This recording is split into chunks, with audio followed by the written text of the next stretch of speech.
Bonjour tout le monde, bienvenue au podcast Au-delà des plans, le podcast de la construction. Chaque semaine, je reçois des entrepreneurs issus du milieu de la construction qui nous parlent de leur parcours et de leur histoire. Tout d'abord, j'aimerais remercier nos commanditaires, qui est l'équipe de La Joie, qui est une agence manufacturière en équipement de plomberie pour le résidentiel et le commercial. Ils savent mettre le bon produit à la bonne place, donc lâchez-leur un coup de fil. Et j'aimerais remercier aussi Bugatti qui nous fournit des cadeaux pour les invités, des super beaux sacs. Donc, vous pouvez consulter leur site web. Cette semaine, on reçoit comme invité Annie Daniel de Kiva Design qui nous parle de son parcours incroyable qui passe par l'armée, Harvard, UCLA. Donc, sur ce, bon podcast! Vous écoutez Au-delà des plans avec Bruno Rajotte.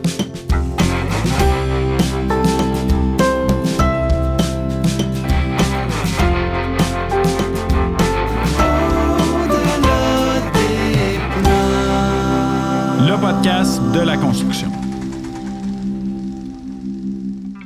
Bonjour Annie, bienvenue au podcast. D'abord, un gros merci d'avoir libéré du temps pour être là. T'es une femme hyper occupée avec 3, 4, 5, 10 compagnies. 3 compagnies officiellement. Kiva Design et Kiva Architecture, qu'on va parler. Oui.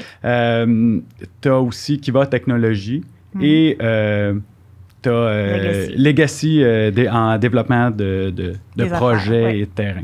Oui. Tout d'abord, par où que ça a commencé ton histoire? T'as quel âge? Écoute, née à Montréal, j'ai grandi à Montréal et j'ai toujours été une fille du patelin ici, là, donc vraiment québécoise avec toutes les expressions comme attache ta tuque avec de la broche. Fait que vraiment ici. Comment ça a commencé mon histoire? Ça a commencé à la sortie de l'école où est-ce que j'ai fait un double deck en sciences pures et en musique classique. Pour m'en aller en architecture, où est-ce que mes parents ont dit on peut pas vraiment te payer des cours universitaires, fait qu'il va falloir que tu te débrouilles ou que tu fasses autre chose. Alors, l'autre chose, ça a été de m'enrôler à l'armée pour que l'armée puisse payer mes cours. Attends un peu, ça va trop vite. Là. C'est le début. Oui, je sais, mais déjà là, j'ai comme plein de questions pour toi. Là, tu dis double deck, musique. Classique. Piano, oui.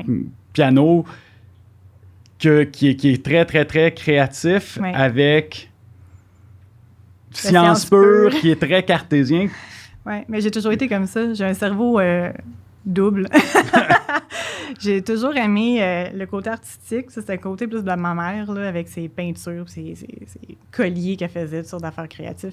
Puis mon père, qui était plus le technique, l'électronique, choses mécanique, automobile, affaires comme ça. Donc, j'ai vraiment grandi avec les deux secteurs vraiment très présents. Puis mon cerveau s'est développé là-dedans. Puis on dirait que je suis pas capable de faire juste un, je m'ennuie de l'autre. Puis quand je fais trop de l'autre, je m'ennuie de l'artiste. Fait que ça me prend vraiment les deux.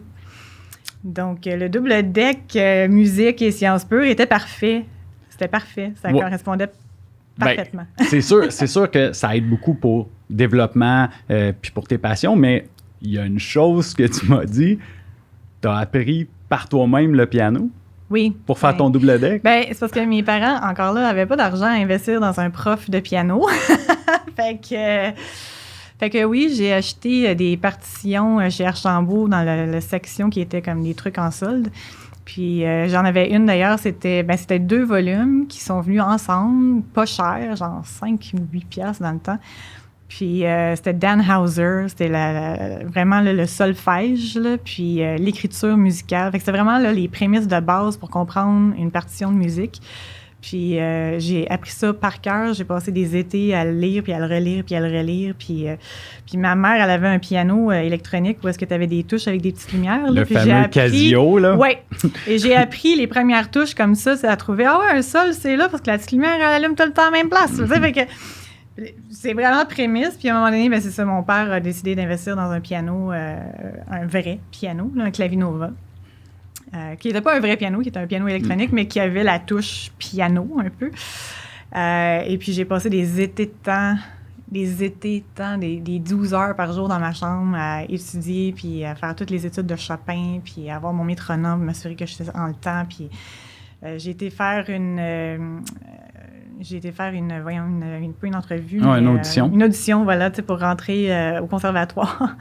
Et la prof qui faisait les auditions a été super gentille. Elle a dit, écoute, t'es pas du matériel conservatoire, mais elle dit, je vais te donner une couple d'affaires qu'il va falloir que tu travailles pour peut-être éventuellement revenir faire une autre audition. Puis j'avais tellement travaillé et bûché sur les points qu'elle m'avait donnés qu'à un moment donné, j'ai comme fait, OK, là, je fais application dans un cégep pour rentrer en musique. Puis j'ai été à l'audition, j'étais nerveuse comme ça se peut pas. Et j'ai été acceptée. Alors... T'en joues encore aujourd'hui? J'en joue encore, c'est plus rare, là. J'ai pas beaucoup de temps, là, pour des choses comme ça. Mais quand je retouche mon piano, je peux passer 2 heures dessus, là. Si jamais je le rouvre, là, puis que je me mets à pianoter dessus, là, je peux facilement passer 2 heures dessus, puis ça a passé comme 5 minutes parce que j'aime ça. Puis je découvre tout le temps des nouvelles affaires, nouveaux accords. Là, j'apprends aussi le ukulélé, parce que je me suis acheté une Van Westphalia, puis il me semble qu'un Westphalia, ça va avec un ukulélé. Fait que j'ai appris le ukulélé. Encore par moi-même avec Van Life, là. Van Life total. Puis ça prenait un ukulélé, c'est comme background music, là. Puis tu t'en joues-tu à ton bébé? Oui, absolument. Oui, je vais dans sa chambre, on joue le ukulélé. Il est intéressé lui aussi à tirer ses cordes. Il joue du piano, mais il joue pas, mais il pianote, là, puis il aime ça. Puis vu que c'est un clavier Nova, il y a plein de petites touches qu'il joue de la musique par lui-même. Là, fait que ça, il capote. C'est comme les petites lumières qui allument. Là, puis, fait que, je pense qu'il va avoir un intérêt éventuellement là, pour se développer là-dessus. Puis maman va juste en arrière si jamais il y a besoin ou il y a des questions. Je suis pas mal sûr. Tu sais, veux pas, les enfants vont cultiver un peu les passions des parents jusqu'à temps que ça devienne par eux-mêmes une passion. Là. Tu sais, je parlais justement de ça avec un de mes amis ce week-end qui me disait je sais pas pourquoi mon gars Léo tente plus ou moins par le hockey, ces affaires-là. Par contre, le golf, puis lui, grand amateur de golf, fait que là, il a, je pense, 8 ans.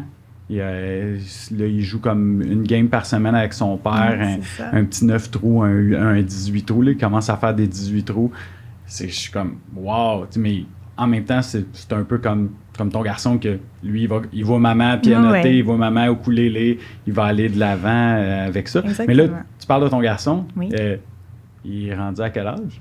Il a presque 2 ans. Il va avoir 2 ans le 29 septembre. Donc, je suis en train de... J'ai pas encore enveloppé ses cadeaux, là, mais ça s'en vient. Puis, c'est ça, moi, c'est cette affaire-là qui m'a tout le temps impressionné. On va revenir un peu sur ton parcours, mais ça m'impressionne parce que là, t'as un petit gars de 2 ans et t'as 3 méga business. 3 business, je le sais, mais te connaissant, tu as plein d'autres projets depuis la dernière fois qu'on s'est parlé. Il doit en avoir. Mais tu sais, le van life, la dernière fois, tu m'en parlais un peu, puis là, c'est réglé, c'est fait. On a van life, on vend notre maison, puis on va vivre Non, pas rendu là encore. Non, j'ai une couple d'étapes. Le climat permet pas ça. Fait que, suite à ton double deck, tu pars pour l'armée? Oui.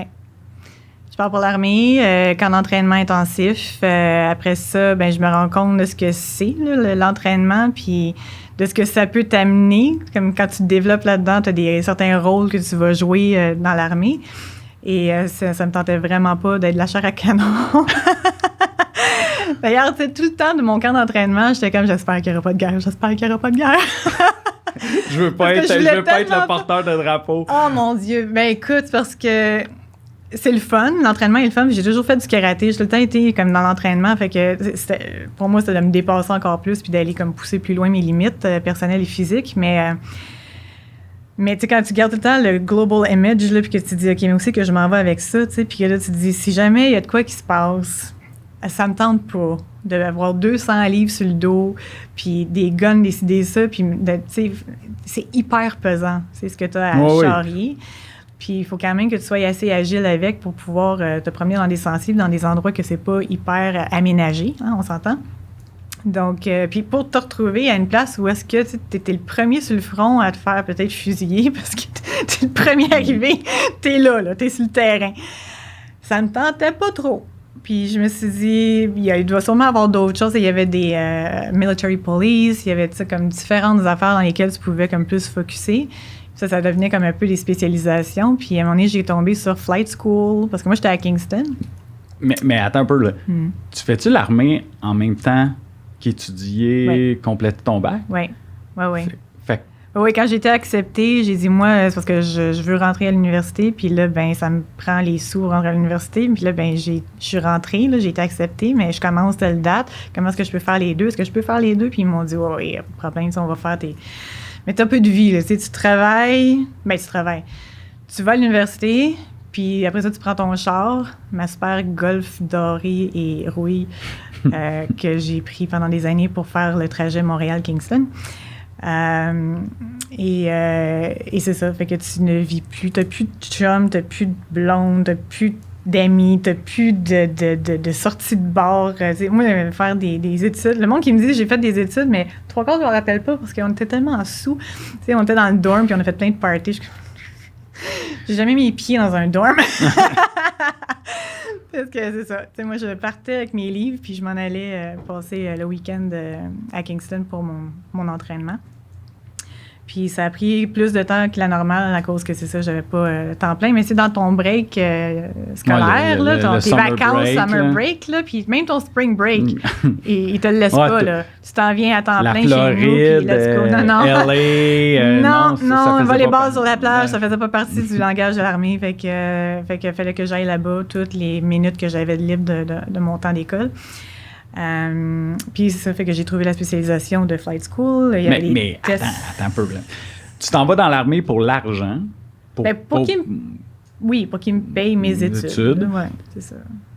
Caissière, Canadian Tire, ça te tentait pas? Ben, je l'ai été, mais c'est parce que, tu vois, quand j'ai appliqué pour le prêt pour aller à l'université, ils m'ont regardé en disant, bon, les finances de tes parents... Pas vraiment. Puis ta caissière chez Canadian Tire, je pense pas que tu vas être capable de rembourser ton prêt avec ça dans un temps qui est approprié. Fait que non, ils m'avaient refusé pour le prêt. Puis les intérêts étaient hyper élevés dans le temps aussi. Fait que là, t'es rentré dans le programme armé où ce qui payait les études, toutes tes études. Vu que le collège militaire donnait pas le cours d'architecture, ils te payaient l'université qui t'offrait le cours. Eux autres m'avaient quasiment forcé à ce que j'étudie à Ottawa, là, ou c'est en ça, Ontario, parce qu'ils étaient en Ontario. Est-ce que Saint-Jean, c'était trop proche? Ou? C'est parce que je voulais vraiment aller à Montréal. Je voulais vraiment être à McGill. Fait que fait que tu voulais apprendre l'anglais, en gros? Non, écoute, moi, je suis née dans une famille qui parlait, les deux langues, là, mais toutes mes amies, c'était des anglophones. Dennis, l'autre bord de la rue, Dario, qui vont tous se reconnaître là, s'ils écoutent ça. C'était tous des Italiens, des Grecs, des Québécois aussi, mais qui parlaient anglais. Fait que j'ai grandi dans la rue avec des gens qui parlaient juste en anglais. J'ai appris mon anglais là, surtout. Puis, fait que j'ai pas vraiment eu besoin d'immersion anglaise. Moi, mes notes en anglais à l'école étaient excellentes. Même que je reprenais ma prof en anglais parce qu'elle m'avait dit à un moment donné, tu pouvais pas dire telle affaire. Je me rappelle même plus c'était quoi. Puis j'étais comme, oui, tu peux. oui, tu c'est une expression. C'est une vraie expression. Non, c'est vrai, je l'ai pas inventée. C'est comme ça que ça marche. fait que c'est un peu ça. Fait que là, tu rentres après quoi? Après ton programme, comme la branche standard du programme de l'armée, c'est quoi, ça dure 2 ans? C'est de 96 à 2006 que j'ai été dans l'armée. Fait que de 96 à 2001 à peu près, j'étais en entraînement. Puis je commençais à faire des rondes de vol. Puis j'ai comme arrêté en 2006 parce que j'avais des physiques à passer que je n'ai pas passées. Puis ça me tentait pas d'être pilote d'hélicoptère ou autre. Fait que j'ai comme fait... Mais tu as quand même fait l'armée pendant 5 ans. Tu as été... 6 ans, là, pilote, oui. Pilote parce de que les chasse. 2 premières années, t'es pilote de chasse, mais t'es comme encore en entraînement. Là, fait que t'es pas comme full-on pilote. Après ça, oui, tu deviens indépendante un peu. Là, dans ton, tu peux conduire tout seul. Oui, ben tu sais... Faut que tu rapportes tout à la base, mais oui, tu peux conduire tout seul. c'est sûr, ce type d'avion, tu sais, parce que c'était des avions de chasse. Là. Ouais. Fait que, mais c'est pas contingenté, ce programme-là. Là. C'est pas comme ils en prennent 30 par année. Là. Ben, c'est contingenté. Il faut que tu passes les tests physiques, puis c'est hyper exigeant. Moi, je les ai passés vraiment haut la main, tellement qu'ils m'ont refait passer les tests pour me dire ça se peut pas. Puis finalement, ça se pouvait. Je les ai passés vraiment avec un bon score. Mais il y a aussi le fait que j'étais une femme. Puis c'était dans les années où est-ce qu'il y avait pas de femmes, presque là. Pas de femmes dans l'armée. Fait qu'il y avait aussi cette petite pesanteur-là qui disait ce serait peut-être le fun de faire d'avoir une femme dans l'équipe, malgré que c'est tous des gars. Puis Ça commençait, là, tu sais, ça... Mais te ça aussi, ça a connaissant... dû peser un peu dans Mais te connaissant, je suis pas mal sûr que t'es rentré, puis non, tu voulais être au même je voulais stade être le que boss, tout le là. monde. Mais puis- oui, c'est sûr, tu sais, fait que je me laissais pas intimider, je me laissais pas mettre dans un... Mais tu sais, c'est le caractère de Ouais. QG, là, tu sais, fait que c'est ça. Il y a pas personne qui aurait pu me tasser dans un coin, ça, c'est sûr. Puis pourquoi pas avoir continué dans l'armée après? Parce qu'ils ont des programmes d'études, ils ont des programmes, tu sais, mettons comme moi, comme ingénieur, admettons avoir suivi ce programme-là, je pouvais poursuivre durant quelques années, ou Ouais. même je pouvais faire ma carrière comme ingénieur là-bas. Ça t'a jamais tenté de continuer? T'aimais pas Kingston ou... Non, pas du tout. Ben, Kingston, écoute, il n'y a pas grand-chose, là. On va se le dire, C'est une là. ville d'armée, là. C'est ça. Tu sais, c'est la base. T'as une plage, t'as les 1000 îles, puis c'est pas mal ça. Là. T'as fait le tour, il y a 2 bars. T'as une rue principale, puis c'est comme ta Sainte-Catherine, ta Peel Crescent à la même place. Là. Mais non, tu sais, le voyagement, ça me tentait pas de vivre en Ontario. Là. Puis je voulais être architecte. Puis je voulais travailler pour une grosse firme. Puis moi, je voulais travailler pour Lemay. Tu sais, quand j'étais aux études, c'était Lemay, tu sais. Puis fait que c'est ça. Fait que j'ai décidé de revenir à Montréal. Puis de toute façon, tu sais, ils ont payé pour tes études. Fait que si jamais ils ont besoin de toi en architecture, parce que, je sais pas, ils ont de la réflexion à faire sur un des bâtiments du gouvernement ou qui appartient à l'armée, c'est sûr qu'ils vont m'appeler, tu sais, pour me dire « Hey, j'ai besoin de... » Mais ils ont pas vraiment demandé quoi que ce soit, je te dirais. Fait que j'ai pas... j'ai bénéficié d'études payées, puis j'ai pas vraiment... À part... t'as quand même pilote, donné, ouais, j'ai quand même donné là-dessus, 5 ans comme pilote de chasse. Là. Oui, mais on n'a pas vraiment eu de mission. Il n'y a pas eu de guerre, il n'y a pas rien eu vraiment. Fait que j'ai pas travaillé comme tel. J'ai pas été appelée à participer à quoi que ce soit. Fait que je l'ai eu quand même facile, on peut se le dire. Puis mes parents, ils m'ont toujours dit que j'avais un ange gardien de la mort parce que j'ai eu des motos, j'ai fait plein d'affaires, je fais des courses automobiles, je me suis pété des accidents, j'ai jamais rien eu de cassé. Là, je me suis comme tout le temps sauvée. Puis mes parents m'ont comme fait...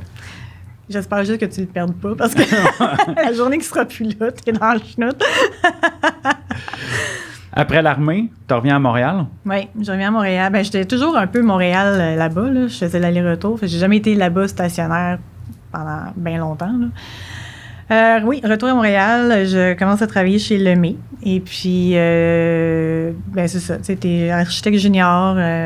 C'est un peu long, tu sais, avant de commencer à travailler sur des projets qui sont majeurs, attirants. Puis, j'ai décidé de quitter. Puis, malgré que j'adorais. Tu as fait combien de temps chez Lemay? J'ai fait 1 an et demi, 2 ans, juste comme ça. J'adorais, l'équipe était fantastique. Moi, Pierre Larouche, Louis Lemay, André Cardinal, je les adore encore aujourd'hui. Là. Ben, c'est encore des collègues, des ex-collègues, ouais. Mais oui, dans mon histoire, ils vont revenir dans ma vie plus tard, là, mais oui, c'est des gens pour lesquels j'ai énormément de respect.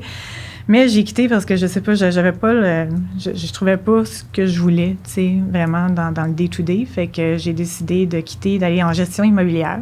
Je me suis dit, bon, tu sais, avec mon knowledge d'architecture, je vais pouvoir me mettre en application, tu sais, sur la gestion immobilière de Place Alexis-Nihon. Donc, en tout cas, j'ai commencé à Place Alexis-Nihon. J'ai commencé pour rentrer, là, je suis rentrée comme adjointe à Alain Beaulieu, qui est un gars fantastique, qui, je sais plus pour qui travaille aujourd'hui, mais il faudrait que j'y reparle parce que vraiment, je l'adore. Il était directeur des tours de bureau, directeur d'exploitation tours de bureau seulement. Bien, seulement. C'était quand même une job, là. Pour Place Alexis-Nihon, il y avait Joanne Sablon qui était directrice du centre commercial, puis Raymond Bouchard, dans le temps, qui était le vice-président de tout ce beau monde-là, puis Robert Leriche, qui faisait la tour résidentielle. Super de belle équipe, j'ai adoré ça. Puis à un moment donné, Alain a quitté. Il est parti travailler, je pense, pour Canderel, je suis pas sûre. Puis Raymond Bouchard m'a dit, écoute, tu sais, le temps qu'on trouve quelqu'un d'autre, est-ce que tu peux comme manager, tu sais, est-ce que tu peux comme prendre un peu la relève? Là, ça faisait combien de temps que tu étais là? 7 mois, 8 mois. OK, fait que... Quelque chose comme ça. C'était un genre d'intérim, une couple de mois. Oui, mais je faisais la job. Là, c'est comme j'ai appris assez vite, puis même Alain, des fois, j'espère qu'Alain me croutera pas là-dessus, mais Alain m'avait dit, tu sais, oui, c'est mon adjointe qui fait le meilleur job que moi. Comme fait Alain. J'ai quand même appris beaucoup de toi. Là. Mais oui, je suis vite sur mes patins à prendre la sauce puis à patauger dedans. Donc, j'ai pris le relais. Puis finalement, Joanne est partie faire la gestion du centre commercial Centre Laval, qui appartenait aussi à Alexis-Nihon.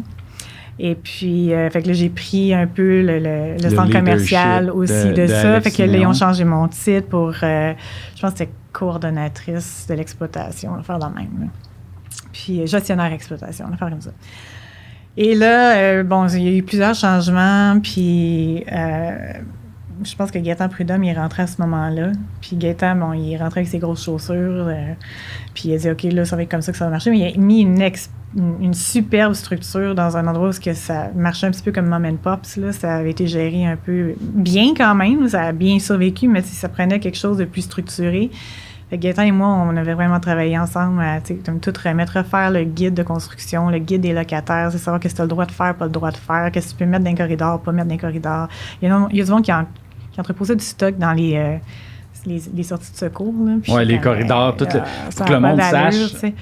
On voit souvent toutes les boutiques, mais en arrière de ça, c'est un labyrinthe où ce que les locataires... Mais des boîtes, des racks à linge, tout est là. C'est une deuxième entrepôt pour eux. C'est un deuxième entrepôt. Oui, c'est vraiment une expansion dans le corridor de leurs choses qui n'ont pas peur de se faire voler, c'est des racks à linge. Là. Mais c'est ça. On n'a pas le droit de faire ça. Fait qu'on passait, puis on faisait la police, puis on mettait des guidelines qui étaient vraiment à jour. On les a passés en revue avec eux autres pour vraiment les mettre au courant. Fait qu'il y a vraiment eu une structure, pas juste au niveau de la gestion de l'exploitation puis de la gestion des clients ou des locataires, mais aussi tout le côté administration. Fait que moi, j'ai appris beaucoup de Gaétan. Puis à un moment donné, ben c'est ça, je me suis fait offrir un poste pour aller prendre la direction de la Tour TELUS à Montréal, 730 René-Lévesque, avec Redbourn. Alors, j'ai quitté Place Alexis-Nihon pour aller chez Redbourn. Ça n'a pas duré longtemps parce que Gaétan est venu me voir pour me dire là, j'ai besoin que tu reviennes parce que ça n'a pas d'allure. On avait un beau parcours, puis il faut qu'on continue, puis bon, blablabla. Alors, je suis retournée chez Place Alexis-Nihon, puis 6 mois plus tard, Gaétan a quitté pour, je pense qu'il a pris la direction générale de Palais des Congrès dans le temps. Fait que Guy Charon, qui était le vice-président en finance, là, est venu me voir dans mon bureau, puis il a dit ça te tente de changer de bureau? Wow. Fait qu'il m'a offert le poste de directrice générale de Place Alexis-Nihon. Là, ça faisait combien de temps que tu étais à Alexis-Nihon? Écoute, j'ai fait 9 ans en tout à Place Alexis-Nihon. Donc, je pense que c'est les 3 dernières années que j'étais directrice générale. Puis c'est là que Cominor a acheté, que j'ai dû comme m'adapter au style. Mais concrètement, avant qu'on passe avec Cominor, là, quand ils ont racheté Alexis-Nihon, concrètement, tu faisais quoi? Tu gestionnaire, directrice générale, c'est des beaux titres, mais écoute, c'est juste pour que les auditeurs sachent un petit peu le rôle que tu faisais. Je sais que tu étais impliqué sur multitude de choses, mais ton day-to-day ressemblait à quoi? C'est pour ça que j'ai aimé ça, la gestion immobilière. C'est que, je suis une fille que je me tanne un peu vite de choses qui deviennent routinières et un peu plates et redondantes, là.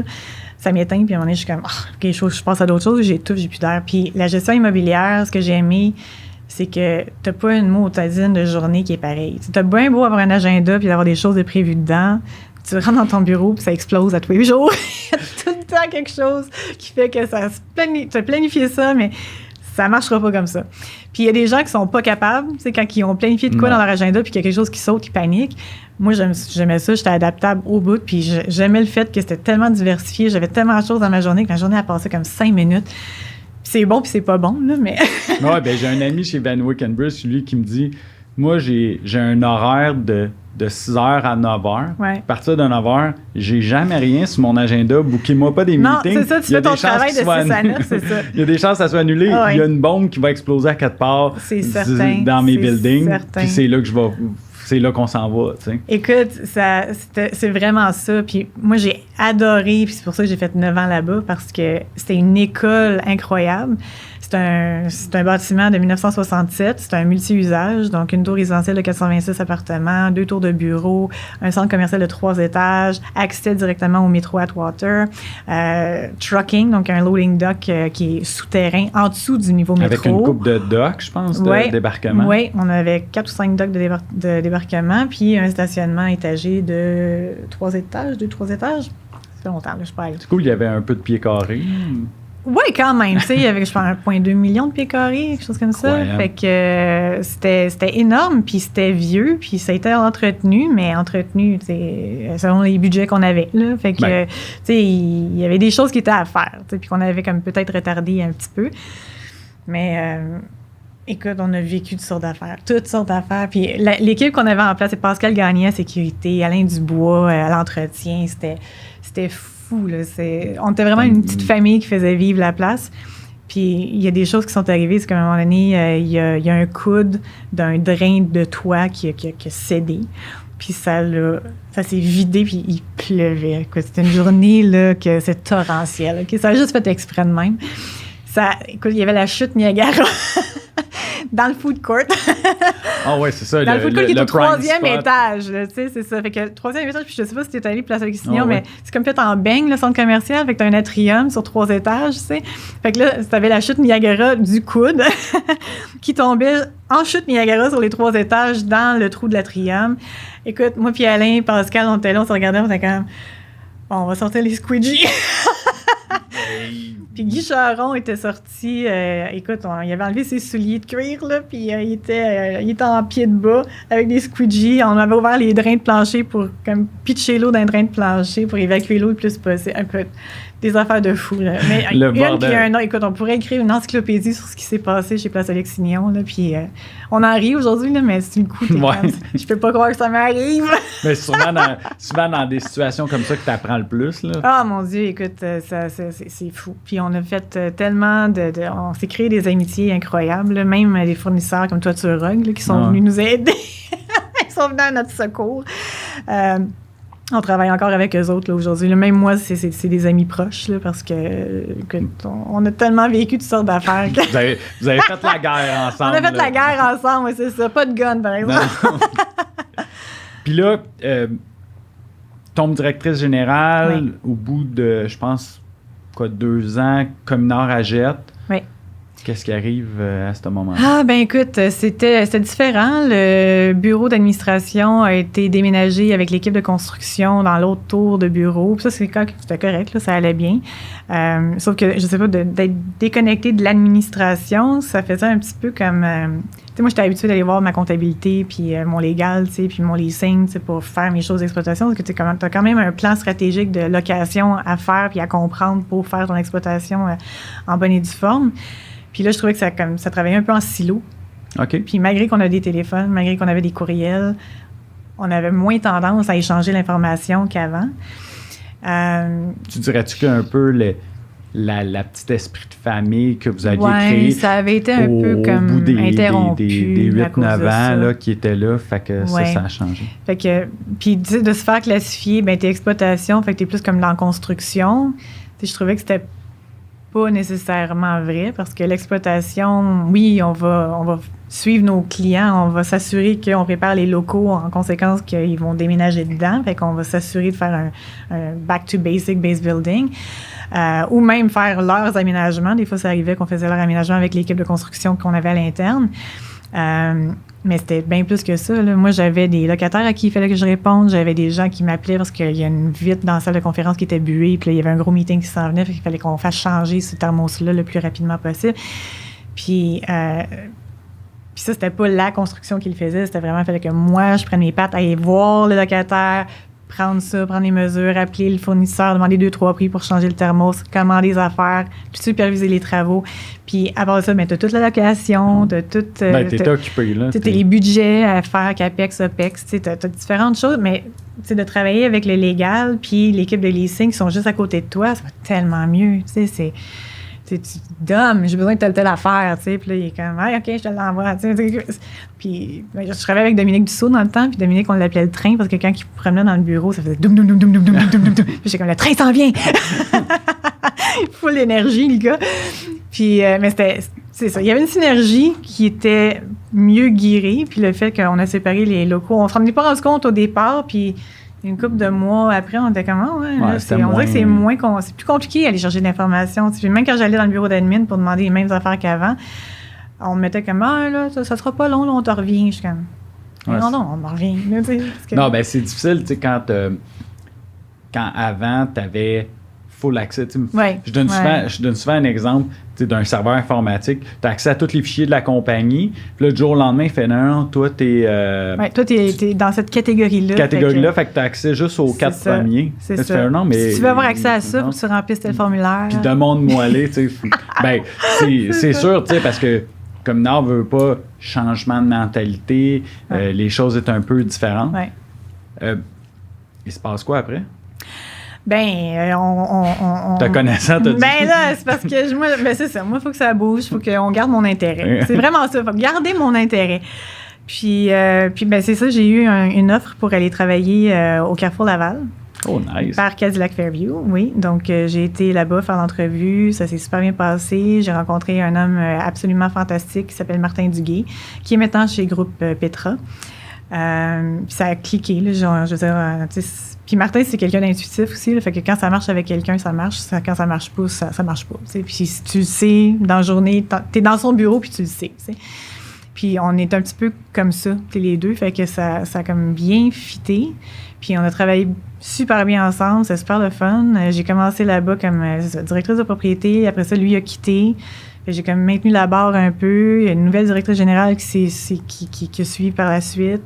Puis il y a eu d'autres changements administratifs. Puis bon, on s'adaptait. On avait plein de projets. On avait Sport Expert qui était en train de se construire à l'entrée. On avait H&M Home qui s'en venait, qui était un first to market, là, retailer, pour reprendre les termes Cadillac.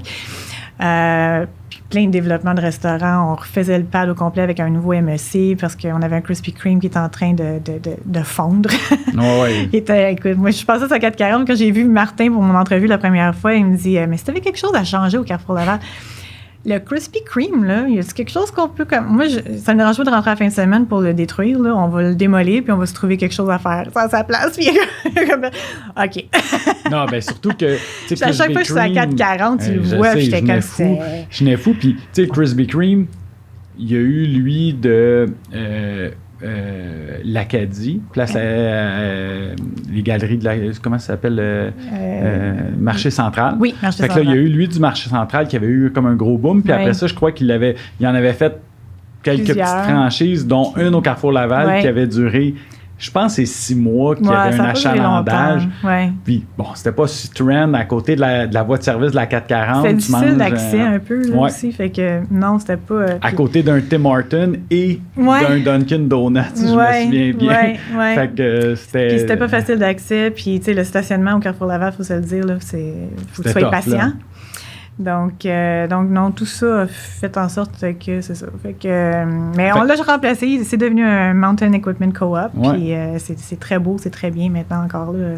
C'est beau de la 440 MEC, comparativement à une boîte qui est en train de décrépir. Donc, ça allait super bien. Moi, je continuais sur mon air d'aller. Puis Louis Lemay, je pense que c'est un mercredi ou un jeudi, qui m'appelle sur mon cellulaire, dont le numéro n'a pas changé depuis que j'ai un cellulaire. Puis il me dit, puis Louis, c'est Louis, tu sais. Allô, comment ça va? Ben, ça va. Toi? Ça va. Là, il dit, là, faut qu'on se parle, là. Tu sais, mais tu sais, comme si je venais de le voir hier, tu sais. Exact. Puis c'est ça. L'homme est comme ça. Fait que je suis comme, ben, OK. Fait qu'il dit, faut qu'on se voie là, pour un 5 à 7, là, j'ai des affaires à jaser. OK. Je m'en vais le rencontrer, il commence à me parler du Royal Mount qui est chez Lemay depuis quelques années. Puis il dit, il y a un glitch là, entre l'équipe de Carbon-Léo, le développeur, puis notre équipe d'architecture. Il y a clairement quelque chose qui passe pas entre le développement, l'équipe de développement, puis l'équipe d'architecture. Il dit, ils se comprennent pas. Ou pas assez. Fait qu'il dit, j'aimerais ça, tu sais, vu que tu as accumulé beaucoup d'expérience, chez Place Avignon, Carrefour Laval. Carrefour Laval, combien de temps? 3 ans? 3 ans, 3 ans et demi. Fait que là, tu avais 12 ans de gestion immobilière avec tous les locataires que le Royal Mount aimerait. En tout cas, une grosse partie des locataires, surtout avec le Carrefour Laval. Là, exact. Tous les locataires du Carrefour Laval, ils veulent avoir un brand royalement. C'est ça. Mais moi, l'intérêt de l'EME, c'était de m'avoir pour plus le côté opération d'un centre commercial. Le côté leasing, oui aussi, tu sais, aider l'équipe de location de Carbon-Léo pour dire c'est ça, comment est-ce qu'on fait pour aller chercher un first to retail. Malgré qu'ils sont vraiment bons là, chez Carbon-Léo, fait que il n'y avait pas vraiment besoin de mon support en location, mais l'opération d'un centre commercial, parce que quand je suis arrivée, moi, la maquette, il y avait bien des choses qui manquaient, là, comme des corridors de service pour les boutiques. Le fameux labyrinthe en arrière des boutiques. Oui, qui est quand même nécessaire. Puis, les espaces de storage, les connexions au centre commercial avec le stationnement, comment est-ce que tu fais pour arriver avec ta marchandise, par où est-ce que tu la montes, les monts de charge sont où, les issues de secours, c'est ça. La position des toilettes. Tout ça. Tout le food court, où est-ce qu'on le met. Puis là, c'est sûr que, il y a une discussion à y avoir avec Carbon-Léo, parce qu'eux, ils ont leurs idées, ils ont visité toutes les mailles les plus gros à l'international. Mais encore là, c'était de les ramener un peu à dire, OK, mais on n'est pas à Dubaï. Oh non. Fait qu'il faut comme qu'on adapte un peu au marché montréalais. Mais ça a super bien été. On a vraiment eu du fun avec eux autres. Puis, mais c'est énorme. C'était énorme. Là, le projet est énorme. Donc, il y avait plusieurs équipes d'architecture. Il y a même une équipe d'architecture internationale qui nous aidait un peu ou qui leadait un peu le centre commercial dans son esthétisme et design. Puis, à un moment donné, c'est ça. Ils sont partis avec des packages marketing pour faire... comme aller cruiser, là, si on veut dire, des gros locataires. On va aller chercher des anchors pour que les plus petits viennent par après. Et puis, à partir de là, moi, ça commençait à ralentir un peu mon flow. Fait que je me suis dit, ça, c'est le temps. On commençait à parler d'intelligence artificielle au bureau. Le monde était comme, il y a plein d'articles qui sortent, il y a plein de choses qui se disent sur les médias sociaux.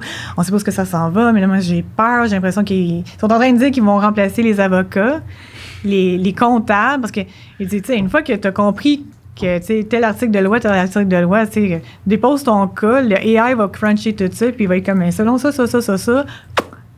t'es en prison, tu sais. Fait que t'as plus besoin d'un avocat. Puis là, les comptables, c'est de la mathématique, tu sais. Fait qu'encore là, c'est des lois de l'impôt, les idées, ça. Fait qu'une fois que ton ordinateur, il a compris ça, il est capable de faire la job de ton comptable. Les gens croyaient vraiment, puis là, j'étais comme, OK, mais attends une minute, là, on va aller investiguer. Puis moi, je suis une personne qui est hyper curieuse de nature. Fait que je suis allée prendre des cours, par-ci par-là, ça fait pas partie d'un bac ni d'un certificat. Des cours d'intelligence artificielle, machine learning, artificial intelligence, the modern approach, la Bible, que j'ai lue 3 fois, parce que la première fois, je n'avais pas compris. mais attends, Annie. Je veux juste que... Je suis pas sûr d'avoir bien compris. Là. Tu pars, t'es gestionnaire immobilier. Oui. On va faire Royal Mount, top projet à Montréal. Oui. Puis là, tu décides d'un jour au lendemain de faire « Hey, l'informatique. » Bien, c'était pas ça. C'était plus, c'est quoi l'intelligence artificielle? Puis pourquoi que tout le monde en parle? Puis comment est-ce que je peux apprendre à vraiment savoir c'est quoi? Tu sais, vraiment, est-ce que j'ai raison d'avoir peur ou tout le monde a l'air d'avoir peur? Puis, tu sais, au pire, moi, j'ai toujours dit, quand tu connais pas quelque chose, tu peux en avoir peur. Ouais. La seule façon de contrôler ta peur, c'est de connaître cette chose-là ou cette personne-là, ou, tu sais. Parce que les connaissances, là, la connaissance, là, knowledge is everything. Knowledge is power. OK? Fait que quand tu as la connaissance, là, tu sais un petit peu plus que tu t'en vas. Puis le meilleur là-dedans, c'est qu'une fois que tu es au courant de comment ça marche un peu, pas, tu sais, je suis pas doctorat de physique en AI, là, pas en tout. J'ai juste une notion de base pour comprendre comment ça fonctionne puis avoir une conversation intelligente avec du monde qui ont un PhD en AI. Puis quand tu connais ça, tu te dis, OK, mais là, comment est-ce que je peux prendre ça puis le faire quelque chose pour moi? T'sais, comment est-ce que je peux améliorer finalement mon travail ou ce que je fais dans la vie avec ça? Puis là, moi, mon but premier, quand j'ai commencé à regarder l'intelligence artificielle, je travaillais encore chez l'AMI, je me suis dit, bon, on a déjà un super laboratoire d'informatique qui travaille avec Revit pour automatiser toute la suite Revit avec les structures en arrière, puis tout, là, je ne vais pas donner trop de détails.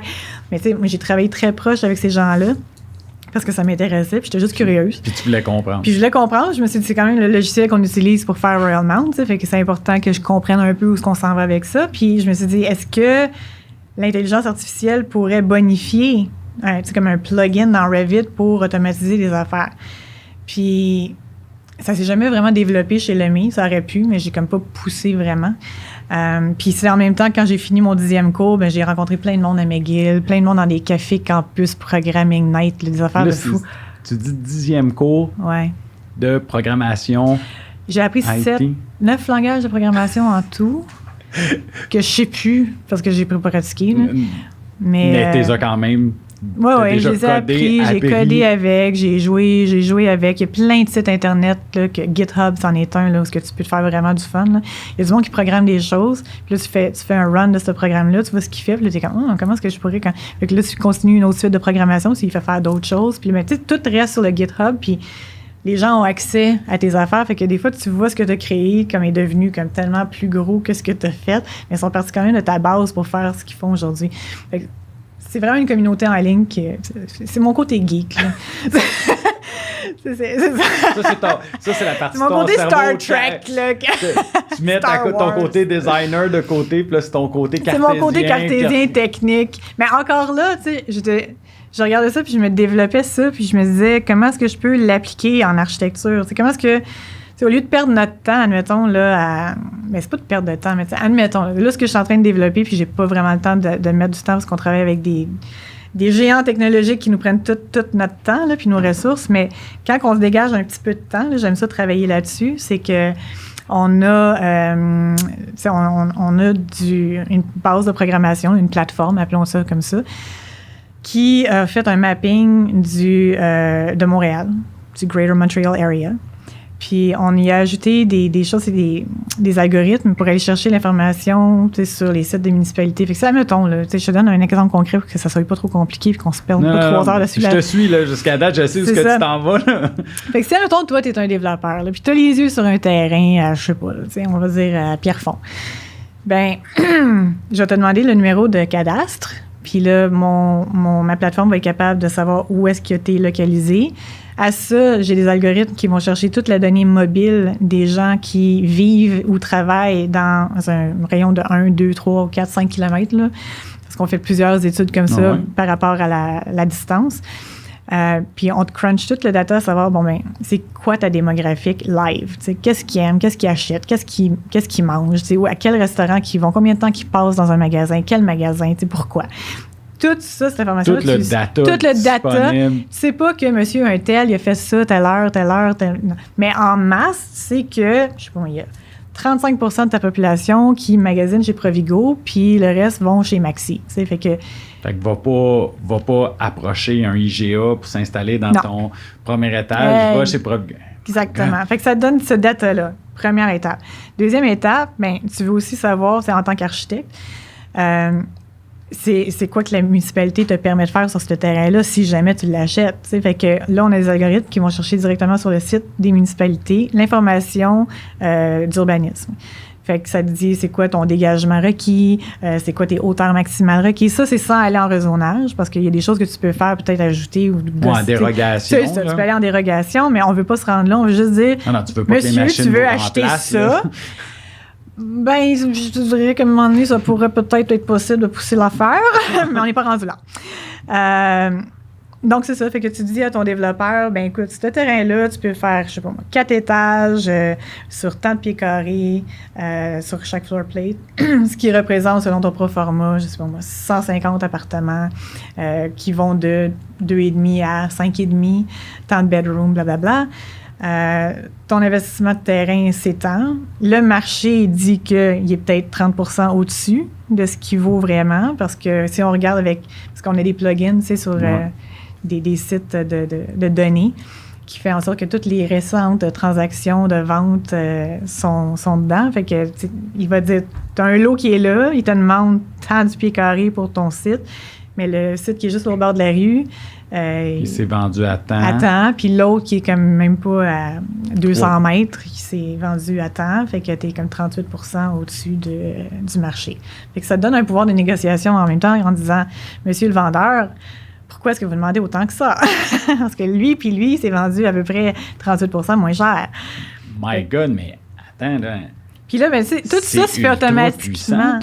Parce que, de mémoire, quand je travaillais comme vice-président construction pour EMD Construction, ces rapports-là coûtaient cher. Je sais pas, 10, 15, 25 000, Ouais. là, selon Ouais. l'emplacement, selon les données Ouais. disponibles. Puis ça prenait du temps à l'avoir. Puis là, avec tes petits cours de Non, mais c'est pas moi qui fais ça. Là. Non, mais ça c'est ton Ouais. équipe. Oui. de- Moi, j'ai la facilité de m'entourer de bonnes personnes. Exact. Tu sais. Ben ça, je pense que c'est une de tes caractéristiques de... Tu sais, que tu vas...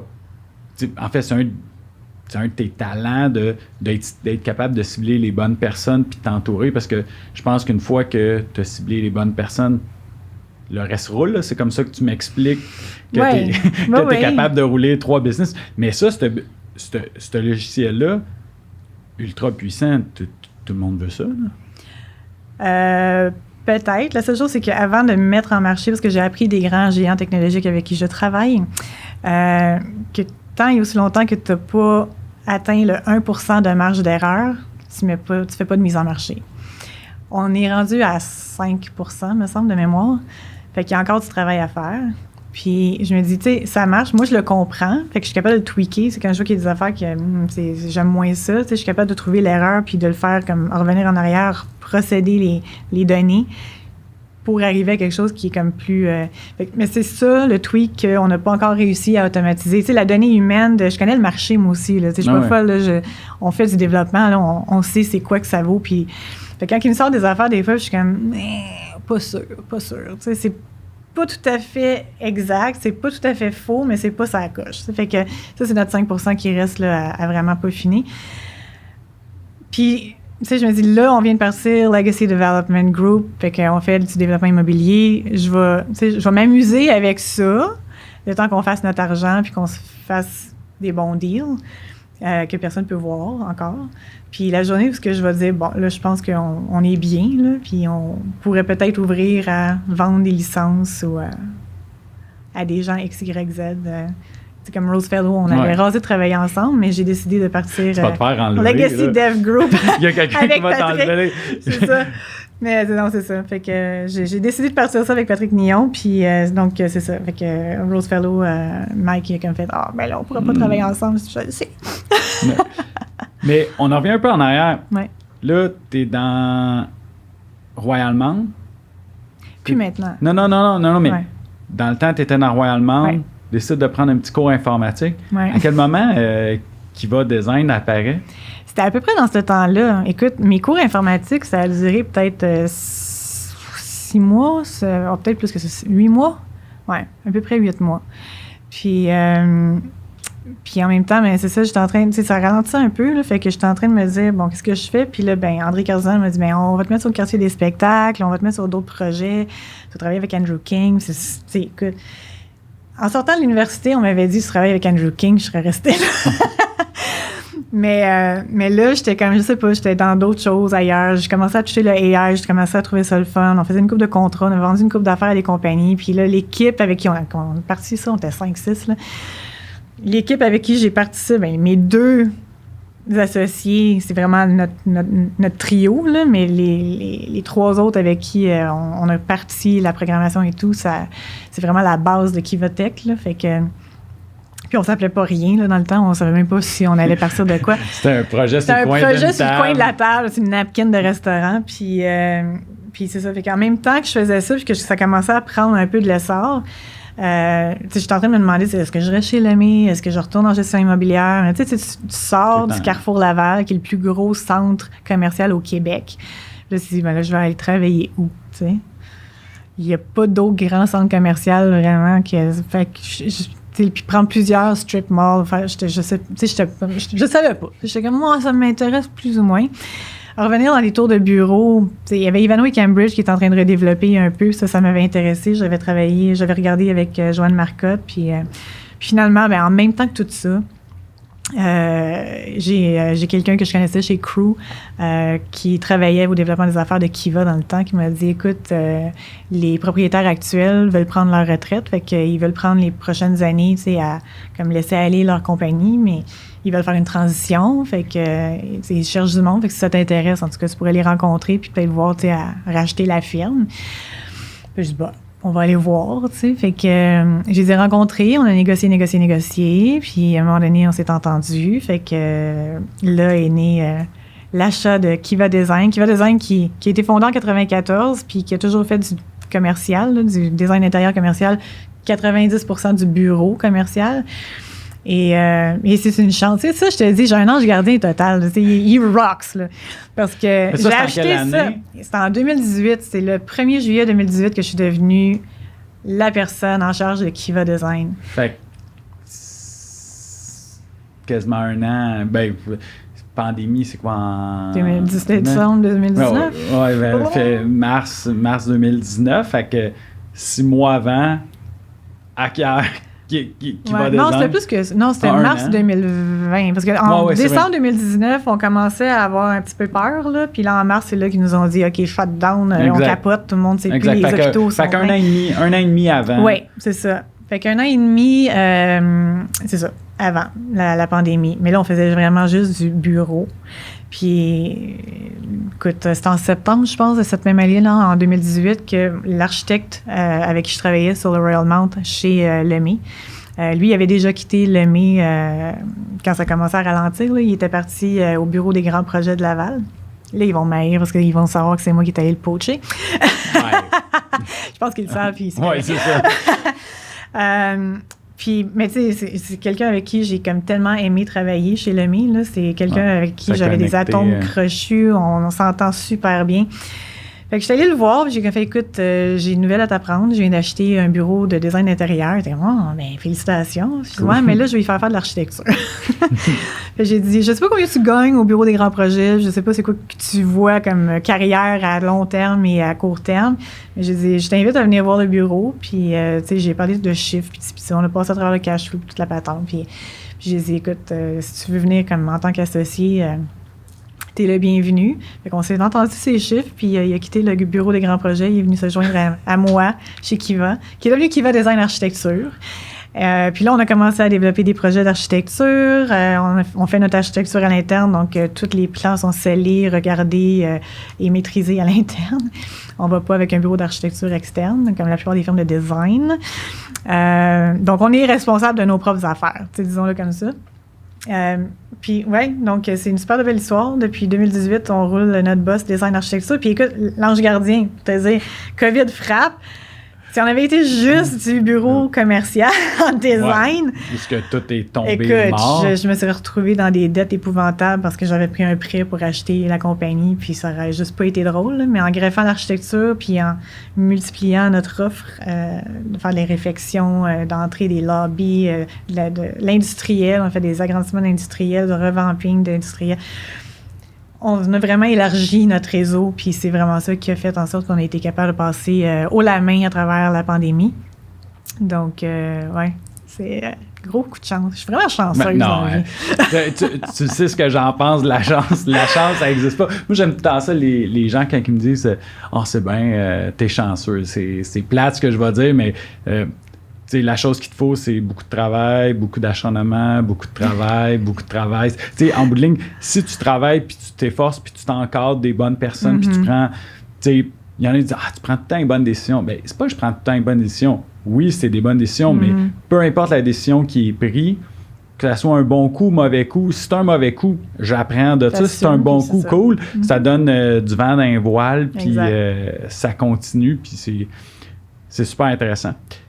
Annie, on va prendre une pause, on va remplir nos gobelets, on continue ton histoire, on a à peine effleuré qui va design architecture. Fait que je voulais remercier tous les auditeurs. On se revoit la semaine prochaine avec la suite de l'entrevue. Nous, on se revoit dans quelques minutes. Fait que merci tout le monde, puis à la semaine prochaine. Merci. Merci.